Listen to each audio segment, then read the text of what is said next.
Nah, ini ya teman-teman, inilah bibit abal-abal. Setelah saya melakukan pruningan, ini kalau nggak kita sanggah satu, buahnya jepit, lokat tidak mengembang. Beda dengan bibit unggul. Jadi pelepahnya itu ada yang panjang, ada yang pendek. Jadi kita nanam pola 89, 88 itu dampaknya seperti ini. Ini ya teman-teman. Ini yang tidak kita pruning, belum kita pruning. Nah, ini buahnya kecil-kecil, ada yang besar, jadi nggak seragam, tidak seragam ya teman-teman. Nah, ini ada yang buah cengkeh ini. Jadi mungkin prosesnya lambat. Kita selalu memelihara yang ini. Oke teman-teman. Nah, ini sebagian, alhamdulillah. Memang kalau untuk dari segi ini ya, ini sudah ada yang masak nih. Kena sinar matahari ya. Kita pindah tempat aja dulu. Karena alhamdulillah kita masuk di musim kemarau. Hujan lebat tapi berdampak banjir kemarin 2 jam. Nah, ini teman. Nah, itu buah. Jadi bibit lokalan ini mungkin ada kategori bagus, namanya lokalan ya, pasti ada yang bagus, ada yang tidak. Tapi kalau unggul, semuanya itu pasti di 99% itu unggul, bagus semua. Itu nanti ada kita upload juga videonya ya. Itu perbedaan antara bibit lokal dan unggul. Nah, inilah penampakan setelah dipruning di bawahnya. Di sini saya juga waktu itu penanaman di kelapa sawit ini posisinya apa namanya? Teknisnya harus paham juga teman-teman. Jadi teknis penanaman kelapa sawit itu harus sesuai dengan ilmiah ya. Jadi di situ semua masuk ilmu fisika, matematikanya, kimianya masuk. Dari untuk ilmu fisika, di situ kita mengerjakan untuk pembukaan lahan awal. Kita tergantung modal menggunakan manual, itu pakai mesin singso untuk penumbangan lahan atau penerbasan pakai parang ya. Nah, untuk di fisika berikutnya kita mempunyai modal. Kita pakai alat berat, eskavator ya. Nah, di situ perbedaannya selisih di 3/4 lah kalau untuk perbandingan skala untuk pembiayaan. Kalau saya sendiri estimasinya mengumpulkan uang, saya lebih cenderung pakai unit alat berat ya, eskavator. Kenapa? Dari segi untuk pembukaan lahan itu maksimal, jadi tinggal perawatannya ringan. Nah, di situ sistem untuk pembukaan lahan. Yang berikutnya secara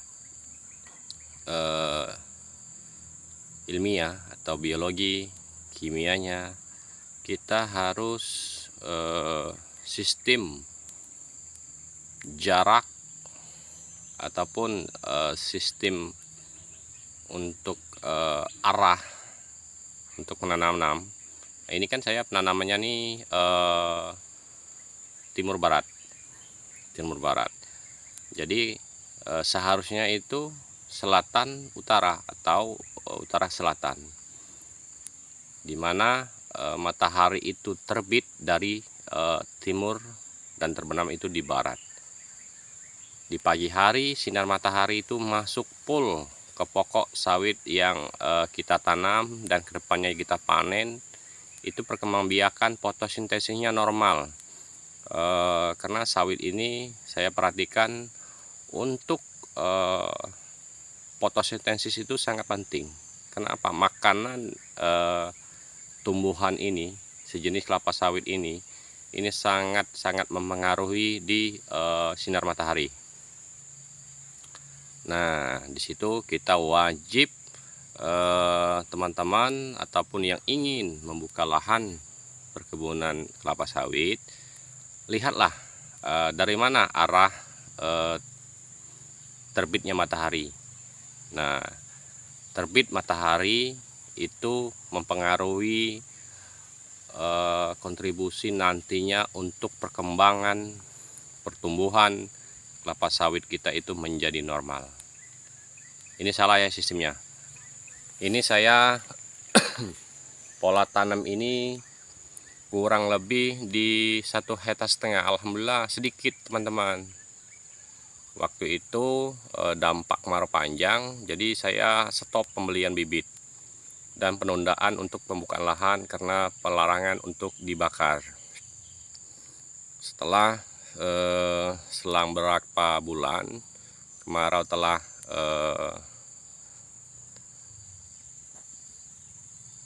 tidak melanda lagi untuk di kampung kami, saya menggunakan atau mendatangkan unit alat berat. Disitulah saya perbandingan antara manual secara masyarakat itu tebas-tebang ya, dan pakai ekskavator itu sangat jauh berbeda. Teman-teman harus memikirkan panjang dulu, jangan kita asal nanam di membuka perkebunan sawit ini. Kenapa? Perkebunan kelapa sawit ini investasinya jangka panjang. Jadi untuk penanaman ini jangka panjang. Kita menunggu proses pemanen aja kita memakan waktu di kurang lebih 2-3 tahun baru proses pemanenan, mendapatkan sedikit uang ya di situ, karena pemanenan itu kan belum normal. Nah, teman-teman harus perhatikan. Nanti bisa teman-teman tanya jawab kita sebagai petani perkebunan kelapa sawit. Kita harus banyak bertanya, jangan malu untuk bertanya di penanaman, perawatan di kebun sawit. Saya alhamdulillah awalnya memang bertanya sistem perawatan, penanaman, itu saya tanya semua. Ya alhamdulillah, memang alhamdulillah untung saya nanam kurang lebih 1,5 hektar. Ini posisi salah ya, kita nggak tahu ya ke depan, mudah-mudahan ada rezeki. Di suatu sisi juga salah bibit, kita bibitnya bibit lokalan, nanti ada rezeki. Ini kita replanting secara mandiri ya, kurang lebih di 1,5 hektar.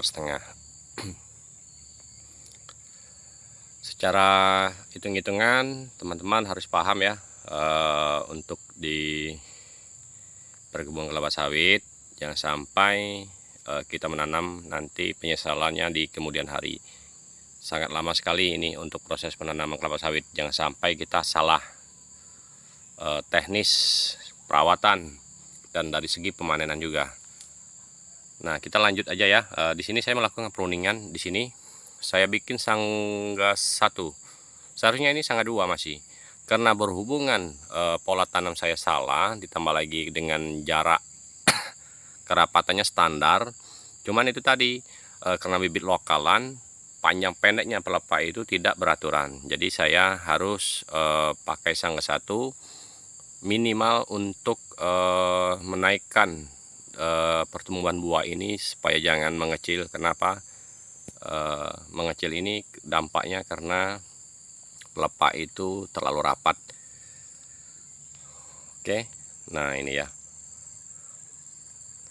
Jadi sebanyak apapun pupuk yang kita berikan di bibit lokal ini percuma dan sia-sia juga. Jadi besarlah pengeluaran daripada pendapatan. Oke teman-teman. Nah di sini saya juga menggunakan mesin dodos ini ya. Nah ini mesin dodos. Mungkin nah kurang lebih 2 meter saya modifikasi, saya pendekkan karena sawit saya ini kurang lebih baru semeter sampai 1,5 meter. Jadi saya modifikasi agar ringan. Oke teman-teman, nah jangan lupa kita selalu sebagai petani berkontribusilah untuk teman-teman atau petani yang baru ingin menanam sawit. Jadi jangan sampai kita mempunyai ilmu, pengalaman, kita berdiam diri sehingga teman-teman tersesat dalam untuk perkebunan kelapa sawit, cara dan pola teknis semuanya penanaman kelapa sawit. Oke.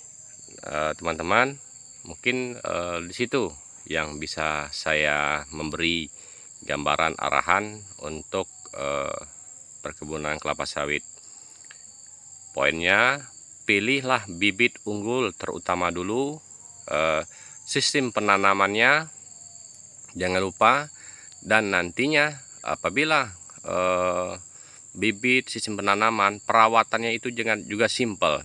Kenapa? Kalau kita memilih bibit unggul, insya Allah teman-teman, saya pastikan tanpa perawatan yang lebih, itu buah lumayan ketimbang kita atau membandingkan dengan bibit lokal. Oke, nah ini saya lanjut lagi saya pruning karena saya di sini jeda waktu karena menunggu azan asar. Oke, nah inilah penampakan yang belum dipruning. Nampak ya, semak ataupun tumbuh gulma. Nah ini yang sudah dipruning ini. Nah pelepahnya bertebaran. Oke, terima kasih. Jangan lupa bantu saya dalam untuk mengembangkan video ini. Like-nya jangan lupa, share ke teman-teman ataupun petani-petani kita semua yang ada di seluruh Indonesia, khususnya petani sawit ya. Jangan sampai kita sesat dalam berkebun kelapa sawit. Dan komen di sini kalaupun ada tambahan dari teman-teman, sistem pola dari perkebunan kelapa sawit ini, nanti saya akan bantu share ataupun kita upload lagi video ke teman-teman. Tapi jangan lupa juga nih, subscribe inilah kontribusi. Mudah-mudahan subscribe saya ini bertambah. Nantinya teman-teman yang ingin perkebunannya ataupun kebunnya dikunjungi dengan saya akan pergi. Karena apa? Di subscribe Anda lah nanti kontribusi untuk saya biaya pergi kunjungan ke kebun-kebun teman-teman semua Nusantara, se-Indonesia. Kenapa? Kalau subscribe banyak, pasti saya akan menghasilkan pundi-pundi uang untuk berbagi ilmu. Karena apa? Kewajiban kita sebagai muslim saling berbagi ilmu. Apapun jenis ilmu itu, selagi bermanfaat, tetap kita memberikan kepada orang lain. Oke teman-teman.